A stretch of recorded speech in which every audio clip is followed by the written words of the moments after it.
आज भारत तेजी से ग्लोबल बायोटेक पावर हाउस के रूप में उभर रहा है और जैसा आप सब साथियों ने कहा,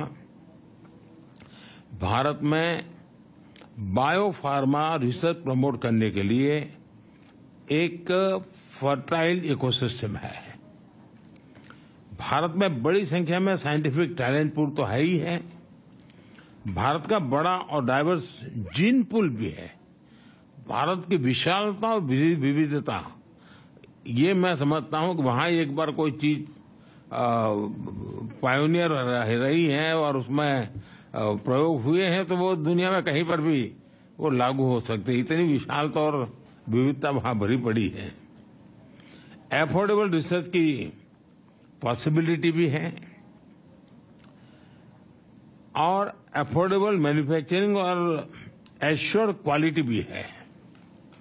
बायो सिक्योर एक्ट जो कैपेसिटी गैप क्रिएट का होगा, भारत उसे ट्रस्टेड और एफिशिएंट तरीके से पूरा कर सकता है। बायो मैन्युफैक्चरिंग को बूस्ट करने के लिए हम बायो E3 पॉलिसी लेकर आए हैं।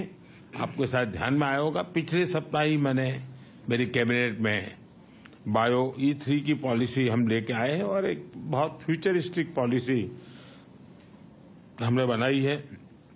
बायो E3 यानी biotechnology for economy, employment and environment, इन तीनों चीजों को लेकर के मैंने बायो E3 पॉलिसी को बल दिया है।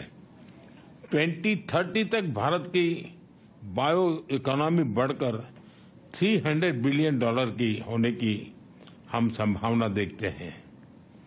2025 तक भारत में 10,000 से ज्यादा बायो स्टार्टअप्स की संभावना मैं देख रहा हूं, जिसके कारण आप कल्पना कर सकते हैं ग्रास लेवल पर कितने बड़े काम की संभावना इस बायो के सेक्टर में भी होने की संभावना मैं देखता हूं। हमारा लक्ष्य है कि हेल्थ सिक्योरिटी और ग्लोबल चैलेंज के सॉल्यूशन देने में भारत लीडरशिप के रोल में हो और जिसमें आप सबका सहयोग बहुत बड़ी हमें ताकत दे सकता है। भारत प्रो प्लैनेट पीपल के अप्रोच को लेकर इंफ्रास्ट्रक्चर बना रहा है, इनोवेट कर रहा है। 2030 तक 500 गीगावाट रिन्यूएबल एनर्जी के टारगेट को अचीव करने के लिए हम एक साथ कई स्तर पर काम कर रहे हैं और इसलिए आपके लिए मैन्युफैक्चर में भी अद्भुत संभावना है।